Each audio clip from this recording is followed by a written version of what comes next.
The Devil's Locket. Thorne's Antiques. Jacob Thorne, the owner of Thorne's Antiques, was a man who cherished history.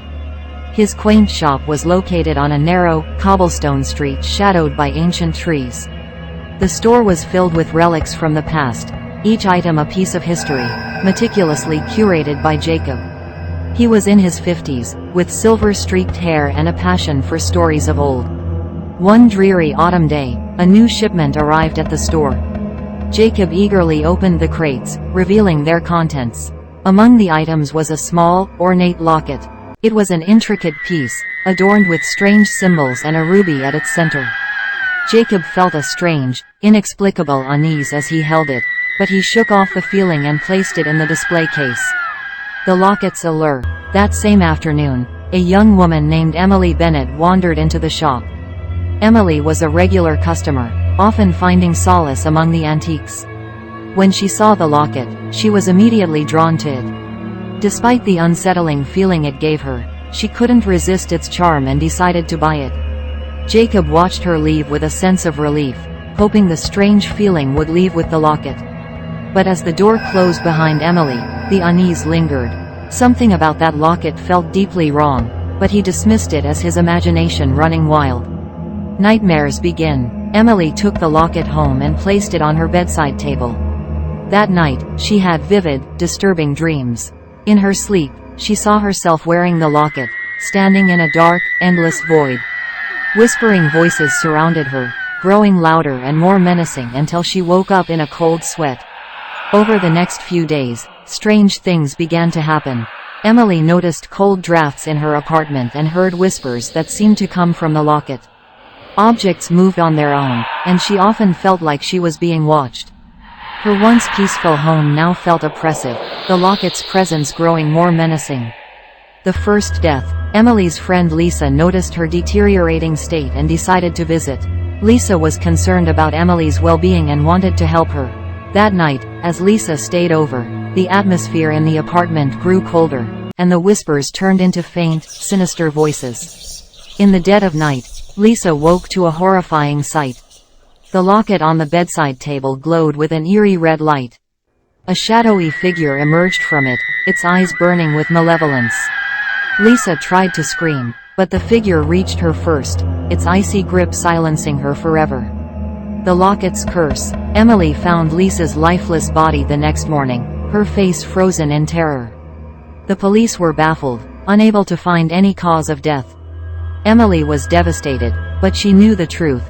The locket was cursed, and it had claimed Lisa's life. Desperate for answers, Emily researched the locket's history. She discovered that it once belonged to a 17th-century occultist named Erasmus Blackwood. He used the locket in dark rituals, believing it to be a vessel for a powerful, malevolent entity. Every owner of the locket met a tragic end, their deaths shrouded in mystery. The haunting. The more Emily learned about the locket, the more terrified she became. She tried to get rid of it, but every attempt was met with failure. The locket always found its way back to her, as if it were bound to her by some invisible force. Her health began to decline, and she became increasingly paranoid and isolated. One night, in a final act of desperation, Emily tried to destroy the locket. She doused it in gasoline and set it on fire, but the flames danced around it, refusing to touch the metal.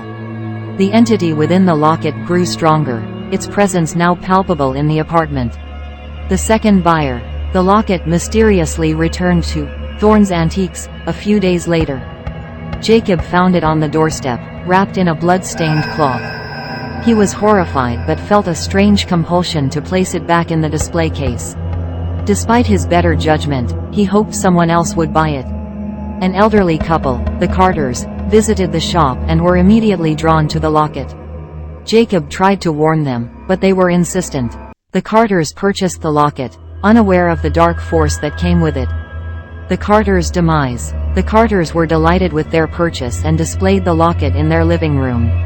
But their happiness was short-lived. Within days, they began experiencing the same horrors as Emily. Cold drafts, whispers, and moving objects. The shadowy figure made its presence known, and their health rapidly deteriorated. Their deaths were even more gruesome than Lisa's. The police found them in their home, their faces contorted in agony. The cause of death was unclear, and the case was left unsolved. The locket returned to Thorne's Antiques, once again, its dark power growing with each soul it claimed. Jacob's realization: Jacob could no longer ignore the truth. The locket was cursed, and he was partly responsible for the deaths it caused. Determined to end the curse, he sought help from an expert in the occult, Dr. Evelyn Blackwood, a direct descendant of Erasmus Blackwood. Dr. Blackwood agreed to help, intrigued by the locket's dark history. Together, they devised a plan to destroy it. They gathered the necessary ingredients for a ritual that would sever the locket's connection to the malevolent entity and end its reign of terror. The final confrontation. The night of the ritual, the atmosphere in the store was charged with tension. Jacob and Dr. Blackwood began the incantation, the air growing colder with each word. The locket glowed with a sinister light, and the shadowy figure emerged, more menacing than ever. As they chanted, the figure attacked, trying to stop the ritual. Jacob and Dr. Blackwood fought back, using everything they had learned to fend off the dark entity. The battle was fierce, the store filled with the sounds of shattering glass and unearthly screams. The ritual's completion. With a final, powerful incantation, the locket shattered into 1,000 pieces. The figure let out a blood-curdling scream before dissipating into nothingness.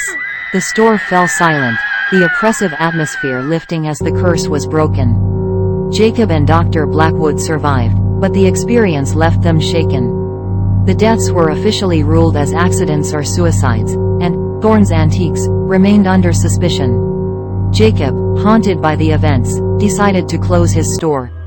He couldn't bear the thought of another dark artifact bringing more death and suffering. A new beginning. Jacob Thorne relocated to a small town far from Shadow Street, opening a modest bookstore. The books, filled with stories of hope, love, and adventure, were a stark contrast to the dark artifacts he once dealt with. Yet, every night, as he closed up shop, he couldn't help but glance at the small display case in the corner, now empty. Jacob hoped the darkness was behind him, but the memories of the cursed locket and the lives it claimed would forever haunt him. He knew he could never forget the horrors he witnessed, but he vowed to use his new life to honor those lost to the locket's curse. The lingering shadow. Despite his efforts to start anew, Jacob often found himself looking over his shoulder, half expecting to see the shadowy figure from the locket lurking in the darkness.